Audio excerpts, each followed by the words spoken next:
इसके ऊपर कुछ प्रॉब्लम्स हमें इस मिसलाइज एक्सरसाइज में दिए हुए हैं, तो ये आपको घर पर क्लियर करना है। ओके, ये कल और आज का दिन है, आपको 2 दिन के अंदर ये क्लियर करना है मिसलेनियस एक्सरसाइज। तो इसके लिए मैं आपको थोड़ा सा यहाँ पर one so question number 1, choose the correct alternative answer for each of the following questions. Here the first question, what you have to do here you have to choose the correct alternative, like that. Here for each question there are four options are given, and from the four option you have to select the correct one. Okay, so kindly we are see the first question. In quadrilateral PQRS, measure angle P is equal to measure angle R, यानी कि दो एक quadrilateral है PQRS, उसमें उसके दोनों angle जो है वो क्या है, कॉन्ग्रेंट है, दो अपोजिट एंगल बोलते हैं यहाँ पर। और बाकी दो भी दिए है, measure angle Q and measure angle S। तो ये दोनों भी दो दो जो अपोजिट एंगल है, समझो हम अगर क्वाड्रिलैटरल निकालेंगे तो हम हमें थोड़ा सा समझ में आएगा। देखो समझो अपना एक क्वाड्रिलैटरल ऐसा, इसको नाम दिया मैंने P Q R and S। Okay, तो ये क्वाड्रिलैटरल है, इसमें angle P and angle R इन दोनों का मेजर सेम है, देखो। और उसके बाद आप देखोगे तो angle Q and angle S ये दोनों भी क्या है, ये दोनों भी कॉन्ग्रेंट है। तो आपको क्या बोला है उन्होंने, क्या करना है, state which pair of side of those given below is parallel. अब कौन सी दो साइड उसमें पैरेलल होगी वो आपको वो लिखना है। अब आप यहाँ पर फिर से मैं वही अगर पिक्चर ड्रॉ करूँ, तो ये देखो, ये P Q R and yes, ये एंगल, ये एंगल, ये एंगल एंड ये एंगल, ये अपोजिट एंगल कॉन्ग्रेंट है और ये भी अपोजिट एंगल कॉन्ग्रेंट है। तो कौन सी साइड यहाँ पर पैरेलल हो सकती है, तो ये देखो, ये वाली जो ऊपर की पी क्यू साइड है, P Q and R S, ये भी पैरेलल है, और P S and Q R ये भी पैरेलल है। तो यही आपको यहाँ से ऑप्शन लिखना है। देखो फर्स्ट ऑप्शन क्या है, side P Q, side P Q and side Q R. देखो ये साइड पी क्यू एंड ये क्यू आर, ये पैरेलल रहेगी क्या? हेलो, हेलो बच्चों, ये पैरेलल होगी क्या? ये पैरेलल है क्या? नहीं है। कोई भी एक जन आप आंसर दे सकते हो। ओके, उसके बाद दूसरी P Q and R S, ये पैरेलल हो सकती है क्या? Hello, yes yes, good. तो इसका मतलब हमारा आंसर जो है वो क्या है, बी ऑप्शन। ओके, समझ में आया? अब बाकी के भी देखेंगे तो देखो, एक है आर एस एंड एक है एस पी, तो ये पैरेलल आएगा क्या? थर्ड ऑप्शन नहीं। और लास्ट वाला है पी एस, यानी कि ये आपका पी एस एंड दूसरा बोला है उन्होंने पी क्यू, ये भी पैरेलल आएगा क्या? नहीं आएगा, बराबर है। तो इस तरह से, हाँ, इस तरह से हमारा आंसर कौन सा है, आंसर कौन सा है, बी नंबर का। ओके, समझ में आया? Hello, okay. तो आपको क्या करना है, ये सेम टाइप का एक क्वाड्रिलैटरल बनाना है, और हर क्वेश्चन के आप पहले तो ये प्रैक्टिस सेट सॉल्व करो, बाकी बाद में हम कर लेंगे। ओके, चलो सेकंड क्वेश्चन देखते हैं। Read the following statement and choose the correct alternative from those given below them. क्या बोला है उन्होंने कि नीचे दिए गए जो स्टेटमेंट्स है वो रीड करो और जो करेक्ट अल्टरनेटिव है वो चूज करो। तो फर्स्ट स्टेटमेंट क्या है, diagonals of rectangle are perpendicular bisector of each other. Rectangle के जो डायगोनल है वो परपेंडिकुलर बाइसेक्टर होते हैं, ऐसा उन्होंने कहा है। ये देखो, ये दोनों भी क्या है, एक दूसरे के परपेंडिकुलर है। ये सही है क्या रॉन्ग है, कोई बता सकता है? कोई बता सकता है? पैरेलल होती है क्या? ये देखो, ये स्टेटमेंट पहला करेक्ट है, देखो। उसके बाद diagonal of rhombus are perpendicular bisect of each other. अब रोम्बस क्या होता है, ये देखो, ये वाला आपका, ये आपका रोम्बस है। सॉरी, ये नहीं है रोम्बस। कैसा है रोम्बस, याद है आपको? ये देखो, काइट कैसा शेप है उसका, एक मिनट एक मिनट, हाँ देखो, ये है आपका rhombus. Okay, so this is a rhombus. इसके जो इसके जो क्या आएंगे, क्या बोले उसको, डायगोनल, इसके भी डायगोनल परपेंडिकुलर आ सकते हैं कि एक दूसरे को। हम्म। तो ये चारों भी स्टेटमेंट हमें पढ़ना है, एंड आपको क्या करना है, यहाँ पर बोलना है कि कौन से ट्रू है। ओके, सेकंड और थर्ड ट्रू है, या ओनली सेकंड ट्रू है, या सेकंड फोर ट्रू है, या first third and fourth true है। मुझे लगता है कि अपना जो डी ऑप्शन है वो बराबर है, क्योंकि फर्स्ट स्टेटमेंट बराबर है, उसके बाद सेकंड स्टेटमेंट जो पैरेललोग्राम का ये भी बराबर है, और डायगोनल ऑफ काइट इस ये भी बराबर है। तो इसका आंसर होता है हमारा डी ऑप्शन। ओके, और लास्ट में थर्ड ऑप्शन देखो क्या है। अगर 19 का क्यूब क्या है, 19 का क्यूब क्या बोला है उन्होंने कि 6859, क्या बोला है उन्होंने कि 19 का क्यूब क्या है 6859। तो आपको क्या बोला है उन्होंने कि what is a cube root of under root 0.00006859, क्या आएगा इसका आंसर। 19 तो नहीं आएगा क्योंकि वो डेसिमल में है। ओके, क्योंकि 6859 का जो स्क्वायर रूट आता है वो क्यूब रूट वो 19 है। क्यों, क्योंकि 19 का क्यूब क्या आया है 6859, तो 19 क्या हो गया उसका क्यूब रूट हो गया, बराबर है। तो यहाँ पर ये 19 ऑप्शन तो नहीं आएगा। उसके बाद आप अगर देखोगे यहाँ पर देखो डेसिमल के बाद कितने डिजिट है, हेलो बताओ ना, इसमें 0.006859, इसमें देखो ना कितने डिजिट है डेसिमल के बाद, हेलो डेसिमल के बाद कितने डिजिट है बेटा, 6 है।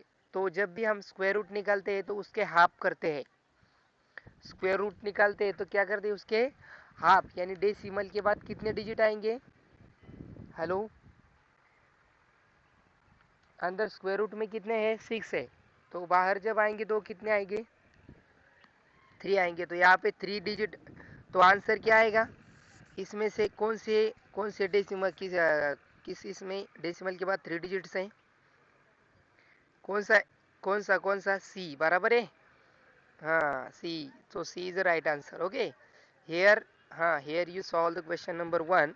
Now we are going to solve the second question. Okay, find the cube root of the following number. क्या करना है, इनका क्यूब रूट निकालना है, यानी कि आपको इनकी क्या करना पड़ेगा, पहले फैक्टर निकालना पड़ेगा। 5832 को क्या करो, फैक्टराइज करो, यानी 2 से डिवाइड करो, 2 से डिवाइड करोगे 2 टू ज़ा 4, रिमेनिंग 1, 2 9 ज़ा 18, 2 1 ज़ा 2, 2 6 ज़ा 12।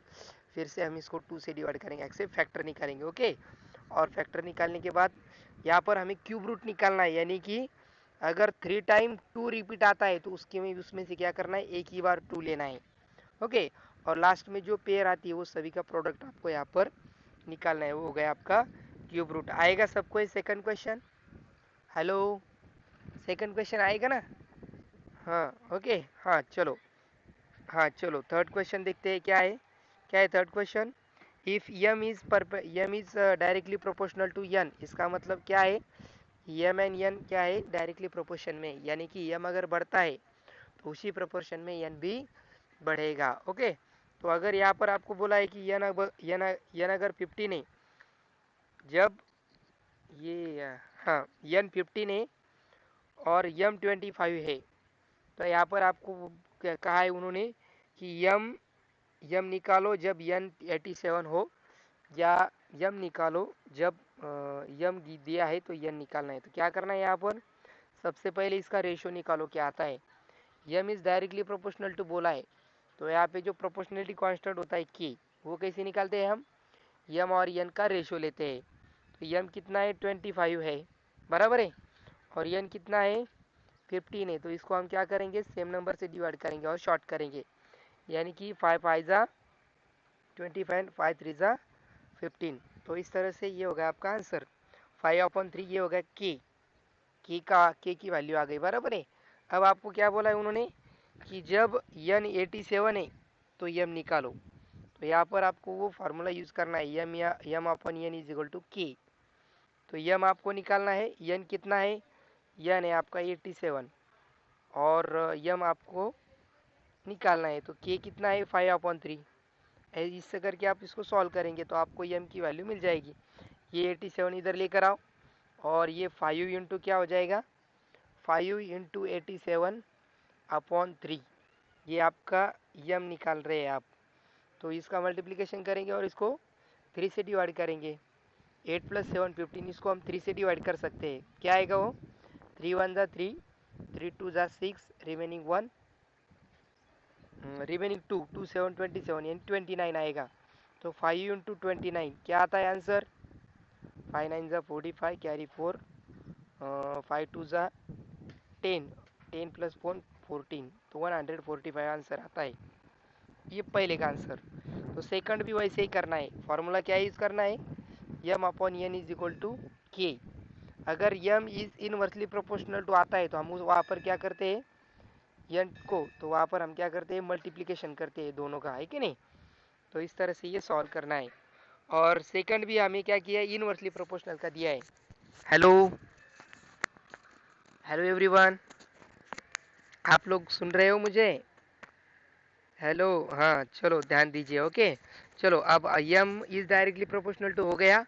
उसके बाद क्या है, यह y and x inversely vary करते हैं एक दूसरे को, यानी कि x is inversely proportional to y, ऐसा है, बराबर है। तो यहाँ पर हम k कैसे निकालते हैं, k, तो उन दोनों का प्रोडक्ट निकालते हैं। क्या निकालते हैं, प्रोडक्ट। तो पहले इसमें आपको दिया है कि y 30 है एंड x 12 है, तो k कितना आएगा, इसका मल्टीप्लिकेशन 12 3 ज़ा 36 यानी 360 आता है। तो आपको क्या निकालना है, जब x दिया है 15 तो y निकालना है। तो x into y is equal to क्या आता है, k आता है। k कितना आया, 360 आया।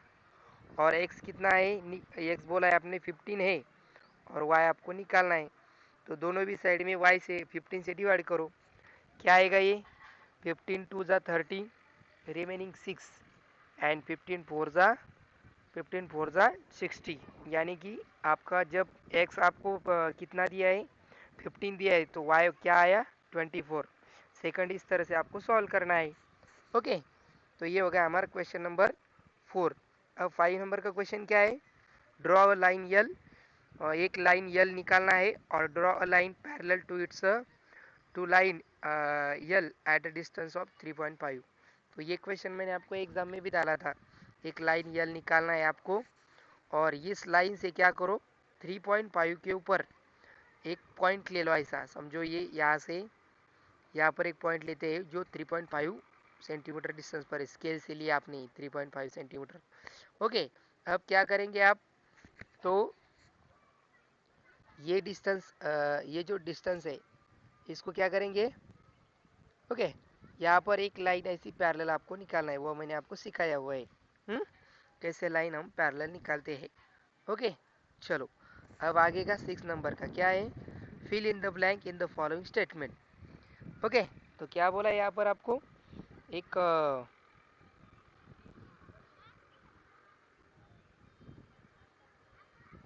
एक मिनट, ही वेटिंग रूम में कौन है बेटा।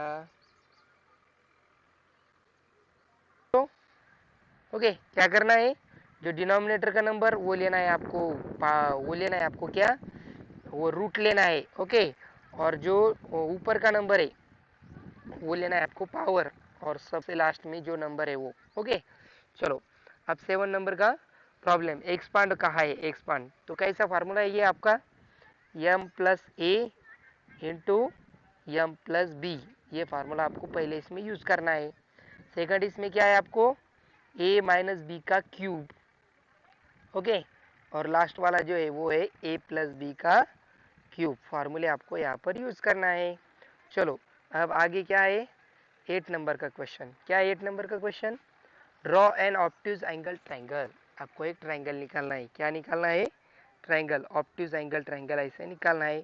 और क्या बोला है, draw of all of its median, उसके मीडियन यानी कि हर हर लाइन, हर साइड की जो मिड पॉइंट आता है, उन मिड पॉइंट को वर्टेक्स से जोड़ना है। क्या करना है, मिड पॉइंट को वर्टेक्स से जोड़ना है, और वहाँ पर उसका जो पॉइंट ऑफ कॉन्करेंस है वो आपको दिखाना है। ये आपका है जी, बराबर है, आएगा सबको, गुड।